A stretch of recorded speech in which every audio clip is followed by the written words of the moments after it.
Drip irrigation एक ऐसी technology है कि जिसमें हम इंश्योर कराते हैं कि पौधे की जड़ को पानी मिले, एक्स्ट्रा जो फील्ड एरिया होता है उसको हम पानी ना दें ताकि उस पानी को हम बचा सकें। एक उसमें रिक्वायर्ड हो तो उसके 3 कंपोनेंट है, एक है हेड यूनिट, दूसरा है मेन लाइन, तीसरा है उसका लेटरल या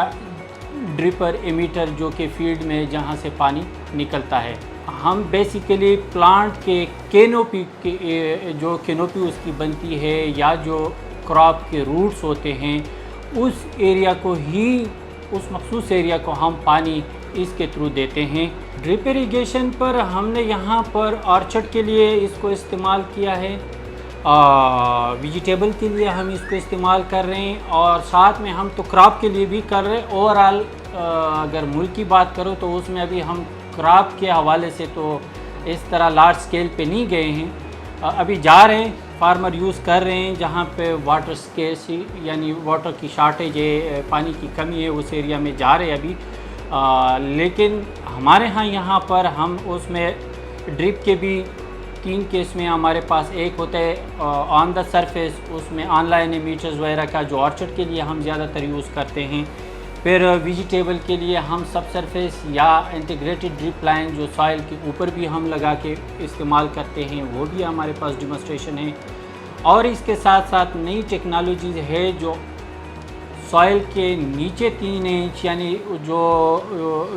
वेजिटेबल या क्रॉप के रूट के साथ हम उसको बिछाते हैं, उसमें हमारे पास एक है नैनो पाइप इरिगेशन सिस्टम जो हम लगा रहे हैं और दूसरा है रिस्पॉन्सिव ड्रिप इरिगेशन, ये हम इस्तेमाल करते हैं। तो अगर इसमें पानी की बचत की बात की जाए तो सरफेस के साथ अगर ड्रिप की कंपैरिजन हम करें, काफ़ी इस पर रिसर्च भी हो चुका है, तो तकरीबन 30 से 35% हम कह रहे हैं कि पानी की इसमें बचत है। ड्रिप में तो ये है कि जब सरफेस के ऊपर पानी अप्लाइड करते हैं तो फिर भी उस छोटे से एरिया में भी एवापोरेशन या एक सर्टन अमाउंट उसमें से जा रहा है, लेकिन जो सब सरफेस में हमारा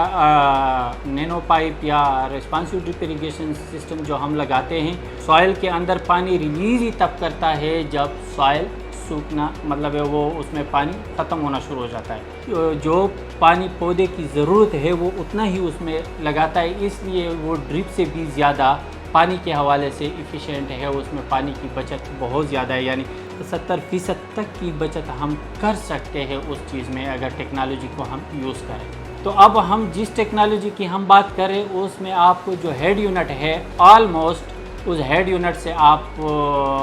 मतलब है वो नहीं, उस पैमाने पे नहीं, आपको एक 3000 लीटर का एक टैंक चाहिए, हेड यूनिट चाहिए और उसको तकरीबन 10 से 15 फुट हाइट पे आप रख ले तो आप तकरीबन 1 एकड़ एरिया उससे इरिगेट कर सकते हैं इस सिस्टम से। नैनो पाइप और रिस्पॉन्सिव ड्रिप इरिगेशन की मैं बात कर रहा हूँ। जो नॉर्मल ड्रिप इरिगेशन की अगर आप पूछ रहे हैं मुझसे तो वो वेरी करता है मार्केट के हिसाब से। वैसे पहले हम जब बताते थे तो तकरीबन कोई 1.5 लाख 1 लाख से 1.5 लाख के दरमियान में हम लगाते हैं। किसानों के लिए तो मेरा ये है कि कम से कम जो पुराने तरीके हैं उसको अगर छोड़ दे और नए तरीक़ों को शुरू कर ले, जिसमें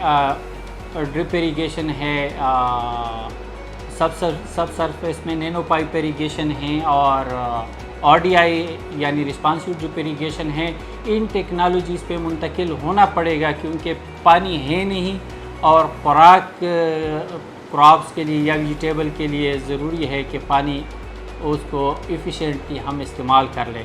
तो ज़रूरी है कि फार्मर भी जो अपना पुराने तरीका है खुला पानी लगाना, वो उसको